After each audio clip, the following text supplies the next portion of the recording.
Mesdames, Messieurs, merci. On se retrouve encore et surtout merci de votre fidélité à Adel Group TV et notre espace intitulé Les leaders au sommet. Les leaders au sommet, c'est un magazine qui s'adresse aux personnes du succès, aux personnes qui ont une vision, aux personnes qui travaillent pour laisser un souvenir sur la terre, un souvenir dans la vie. Parce que vous le savez, comme j'ai toujours dit, notre vie n'est pas un fruit du hasard. Notre vie est organisée par l'intelligence supérieure, c'est par Dieu qui organise la vie. Et cette vie, on ne peut pas la passer comme ça, d'une manière inaperçue, d'une manière désordonnée. On doit la passer d'une manière ordonnée pour atteindre le succès. Aujourd'hui, on se retrouve pour un autre numéro des leaders au sommet. Leaders au sommet s'épanche depuis plus de 4 semaines maintenant sur les 17 principes du succès. Comme vous le savez, nous avons dit, la vie doit être rythmée par des choses que vous devez faire et le faire d'une manière ordonnée pour atteindre les objectifs. Alors, je rappelle plus rapidement que la première émission était consacrée juste à l'introduction sur les 17 principes du succès.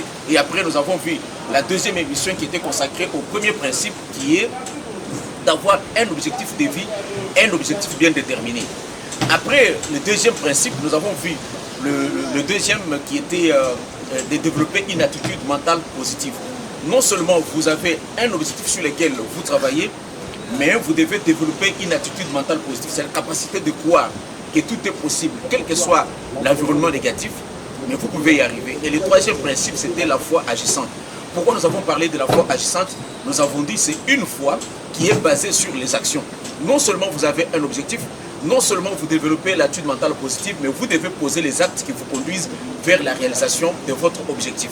Et le quatrième principe que nous avons vu, c'est le cerveau collectif. Le cerveau collectif, c'est quoi? Le cerveau collectif, nous avons dit, c'est l'association de 2, 3, 4, 5, 10 personnes dans une harmonie de cœur et de pensée pour atteindre un objectif. Alors, vous avez votre objectif, vous avez ce que vous voulez réaliser, mais vous ne pouvez pas le faire seul. Parce qu'on a dit, seul, on va plus vite, mais ensemble, on va plus loin. Ici, ça veut dire que les personnes que vous allez réunir pour vous accompagner dans l'atteinte de votre objectif, vous devez penser de la même manière, vous devez avoir les mêmes émotions, vous devez avoir l'harmonie dans le cœur et les pensées. Comme ça, ces personnes vont être comme un complément de ce que vous manquez. Imaginez-vous que vous voulez créer une entreprise, par exemple une boulangerie. Mais vous avez l'idée de créer la boulangerie, mais vous n'avez pas les compétences dans la fabrication des pains. Vous avez besoin de quelqu'un qui a la compétence dans la fabrication des pains. Vous avez besoin de quelqu'un qui maîtrise le marketing.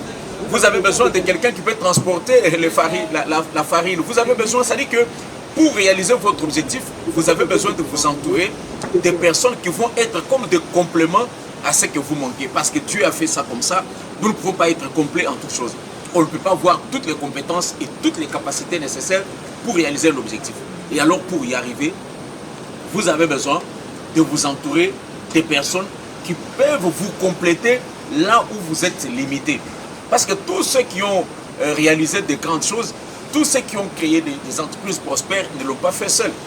Ils ont été accompagnés par celui qui sait faire la publicité, celui qui sait compter l'argent, celui qui sait protéger l'argent, celui qui sait créer les produits, celui qui sait fabriquer quelque chose, et c'est comme ça qu'on y arrive. Mais aujourd'hui, avant de passer au cinquième principe que nous verrons peut-être prochainement, je voudrais qu'on s'attarde un peu sur ce principe qui est le cerveau collectif, pour qu'on essaie un peu de les comprendre. Pourquoi on parle de cerveau collectif?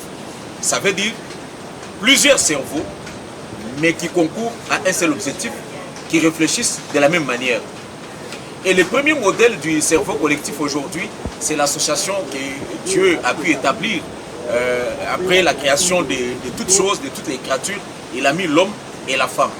Et l'homme et la femme, dans le mariage, constituent aujourd'hui les premiers cerveaux collectifs, les modèles des premiers cerveaux collectifs. Mais attention, ces cerveaux collectifs entre l'homme et la femme n'est pas basé sur un intérêt matériel ou un intérêt pour gagner de l'argent, parce que c'est un intérêt plutôt moral, un intérêt de la réalisation d'un idéal divin. Et le deuxième cerveau collectif, ça peut être une entreprise, 2-3 personnes qui s'associent pour créer l'entreprise. L'un a une idée, l'autre a l'argent, l'autre a une maison, ils se mettent ensemble, ils forment ce qu'on appelle un cerveau collectif. Mais nous avons aussi le cerveau collectif dans le système de gouvernement, par exemple. C'est-à-dire qu'aujourd'hui, dans la plupart des pays comme dans le nôtre, nous avons trois pouvoirs. Nous avons le pouvoir législatif, le pouvoir exécutif, le pouvoir judiciaire. C'est-à-dire que tous ces pouvoirs doivent travailler en harmonie pour arriver à atteindre les résultats. Aujourd'hui, nous avons, par exemple, la présidence de la République comme une institution. Nous avons le Parlement, nous avons le gouvernement, nous avons les cours et tribunaux. Ça, c'est le modèle d'un cerveau collectif. C'est-à-dire qu'il y a plusieurs corps, mais qui travaillent pour le même idéal, le bien-être de la population. Ça peut être un mouvement syndical, par exemple. C'est-à-dire que vous vous êtes associés dans un cerveau collectif pour la défense des intérêts des travailleurs. Ça peut être une église, c'est aussi un cerveau collectif. Et d'ailleurs, le plus grand modèle de cerveau collectif, c'est un homme avec 12 personnes qui ont transformé le monde complètement. Il s'agit du Seigneur Jésus-Christ avec ses disciples. Tous étaient ensemble dans la même pensée, dans la même idée, même quand il y a une personne qui s'est détachée. Alors, si vous voulez vraiment atteindre le succès, vous devez arriver à faire fonctionner votre association en regardant dans la même direction, en ayant les mêmes intérêts. Et dans mon prochain livre que vous allez bientôt avoir dans vos rayons intitulé « Le pouvoir de l'association », j'explique exactement le modèle de fonctionnement d'un cerveau collectif. Nous avons les intérêts communs, les mêmes pensées, les mêmes émotions. Mais pour y arriver, vous devez transmettre à votre équipe la vision que vous avez et la mission de votre entreprise. La mission de ce que vous avez voulu créer comme association. Mais pourquoi vous l'avez créé? Vous devez transmettre cela aux membres de votre équipe. Et les membres de votre équipe vont prendre cela comme l'émanation de leurs idées, comme ce qui vient d'eux. Et ensemble, vous pouvez cheminer maintenant pour pouvoir atteindre votre objectif. Mais on dit bien l'harmonie des cœurs et des pensées. Pourquoi il y a plusieurs divisions aujourd'hui dans ce qui a commencé comme cerveau collectif, comme parti politique, comme église, comme mouvement associatif? Aujourd'hui, on est ensemble. Demain, ça s'éclate. Quand les membres ne regardent plus dans la même direction, quand les intérêts ne sont plus convergents, cela conduit à une dislocation de l'association, à une dislocation de l'entreprise, à une multiplication des églises, des partis politiques, tout ça. Pourquoi? Parce que les gens ne regardent plus dans la même direction, les gens n'ont plus les mêmes intérêts, les gens n'ont plus la même vision et les gens ne travaillent plus pour la même mission. Et c'est ça notre plus grande faiblesse aujourd'hui, c'est notre incapacité de pouvoir nous associer pour créer de grands groupes. Si je donne l'exemple de l'entrepreneuriat aujourd'hui, par exemple, est-ce que c'est possible que 5, 10 Congolais se mettent ensemble pour dire nous allons créer une entreprise, une association de 10 personnes, nous allons mettre de l'argent et nous allons concurrencer, par exemple, des expatriés? Ça peut être possible à le dire, mais le vivre c'est difficile. Pourquoi? Parce que faire vivre un cerveau collectif, une association qui puisse atteindre le succès, qui puisse vous conduire à réaliser vos objectifs, il faut des préalables. Et ce sont ces préalables qui font qu'aujourd'hui, le fait que nous ne les connaissons pas, le fait que nous ne pouvons pas les appliquer, ça fait que nos associations s'affaiblissent, elles se divisent davantage au lieu de se renforcer pour pouvoir réaliser des grands idéaux. Le premier préalable qu'il faudra aujourd'hui, c'est vaincre les préjugés. Parce que dans une association, qu'elle soit église, famille, qu'elle soit entreprise, qu'elle soit parti politique, qu'elle soit syndicat, si on n'arrive pas à vaincre les préjugés sur ce que nous avons ancré en nous, comme tard sur un membre ou un autre, ça sera très difficile qu'on puisse atteindre le succès. Je vais vous donner un exemple. Aujourd'hui, je peux vous dire, j'ai besoin de 10 personnes qui mettent chacun 10 000 $, 10 000 $, 10 000 $, et nous allons créer une grande entreprise aujourd'hui. Au début, chacun va accepter l'idée, on va être content qu'on va le faire, mais dans le fond, ça ne va pas marcher. Pourquoi? Quand vous allez rentrer chez vous à la maison, voir votre femme, ou voir votre mari, ou voir votre ami, votre copain, vous lui dites, mon cher, nous, on s'est associés à 10 personnes, chacun met 10 000 $ parce que nous voulons créer une grande entreprise. Et la personne va vous poser la question, vous êtes avec qui dans votre association?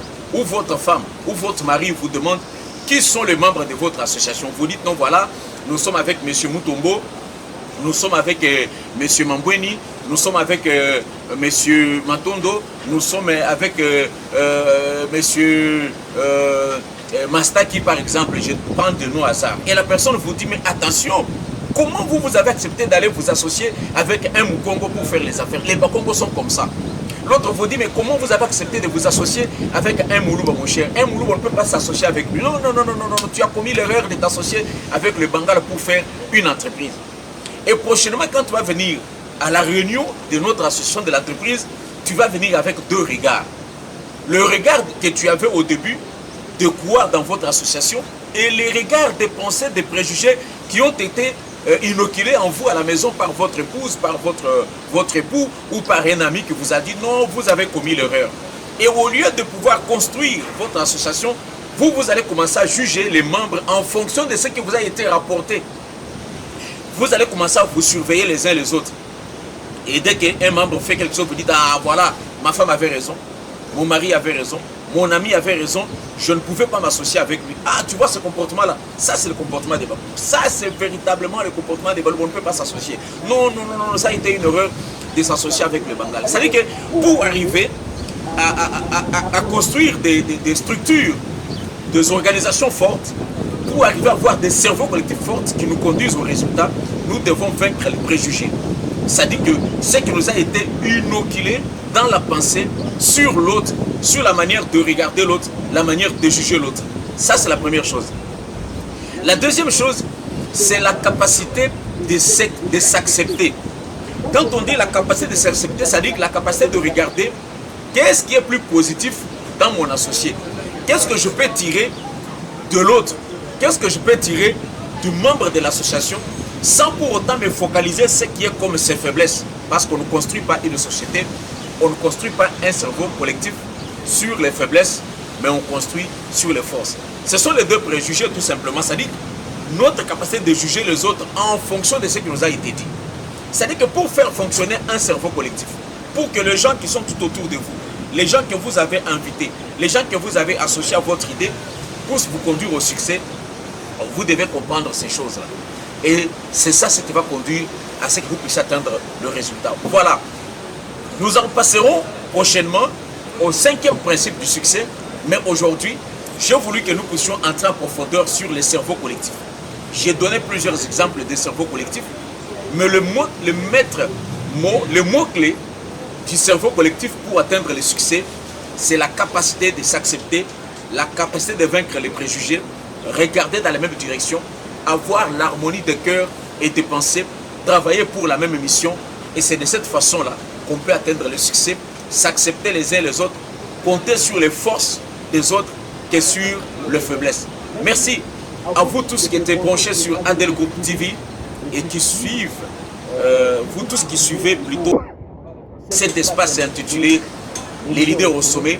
Merci de votre fidélité. Mais n'oubliez pas que ce podcast est permanent sur notre chaîne YouTube, que vous pouvez télécharger à tout moment, que vous pouvez partager, vous pouvez aimer, mais vous pouvez nous retrouver en live chaque week-end sur Facebook pour les directs entre 12h et 13h chaque samedi.